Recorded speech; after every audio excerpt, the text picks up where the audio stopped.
Très bien, monsieur. Vous êtes là aujourd'hui pour faire la lumière sur l'orphelinat Hartford. C'est bien cela? C'est bien ça. Je vous assure que cet homme n'est pas le bienfaiteur qu'il dit être. Vous nous avez contacté il y a de ça une semaine, suite à un rendez-vous de routine au sein de l'orphelinat afin de vous assurer du bien-être des enfants. C'est à ce moment-là que vous avez découvert quelque chose de suspect. À vrai dire, j'avais déjà quelques suspicions avant ce rendez-vous. Tous les spécialistes avant moi n'ont jamais effectué de suivi régulier. Ils n'ont fait qu'un seul rendez-vous avant d'être mutés. Et puis, vous ne trouvez pas étrange qu'il n'y ait jamais eu de rapport d'adoption venant d'un orphelinat? Effectivement, mais on dit que cet orphelinat est spécialisé dans les cas spéciaux, d'enfants ayant des chances minimes d'adoption. Ah ça, pour spéciaux, les dires sont bien vrais. Tous ces enfants sont tellement étranges. Je ne suis même pas sûr qu'ils soient un seul jour sortis de cet endroit. En quoi ces enfants vous ont paru étranges? Aucun ne se comporte selon leur âge. Ils sont distants et ont des peurs étranges sans parler de leur passion. Dites-moi plus.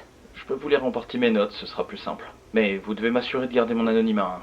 J'ai pas envie de perdre mon travail. Ou pire, la vie. Ne vous en faites pas, vous pouvez compter sur moi. Zach, 18 ans. La première fois que je l'ai vu, il m'a demandé si j'étais pour qu'il me signe un autographe. Et Zilly, 18 ans. Je comprenais à peine ce qu'elle me disait. Je suis presque sûr de l'avoir entendu parler fourche-langue ou un truc chelou, démonique ou je sais pas quoi. Elle a voulu me prendre des cheveux, et je ne sais même pas pourquoi. Rebecca, 17 ans. Il y a eu un article sur sa mère avant son abandon qui disait qu'elle était tombée enceinte suite à un enlèvement par des aliens. Elle a développé une peur de l'eau après avoir vu le film Signe. Samuel, 18 ans. Selon lui, ses parents l'ont abandonné pour continuer à travailler pour les services secrets. Il se déplace tellement discrètement qu'il en est flippant.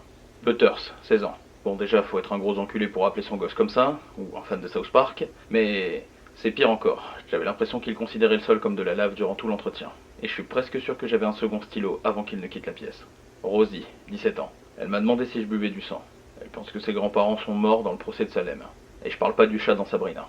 Jane, 17 ans, menteuse pathologique. Il semblerait qu'elle n'ait même pas donné son vrai prénom. Cody, 17 ans.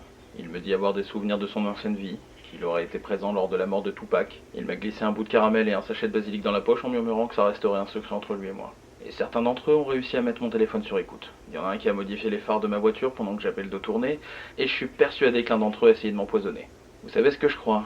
Non, mais vous allez me le dire. Outre le fait que ces enfants soient extrêmement étranges, pour moi cet orphelinat est un projet MK ultra raté. Quoi? Ne vous foutez pas de moi. Ce serait pas la première fois que des enfants sont utilisés par le gouvernement pour en faire des soldats spécialisés. Après tout, ils sont vraiment faciles à modeler. Et si vous aviez raison? Eh bien, il faut les sortir de là. Non, pas à ce propos. Si vous aviez raison en disant que vous risquez votre vie. Attendez! Je crois que les enfants ont encore du mal avec le principe de secret, monsieur Hartford. Oui, il semblerait.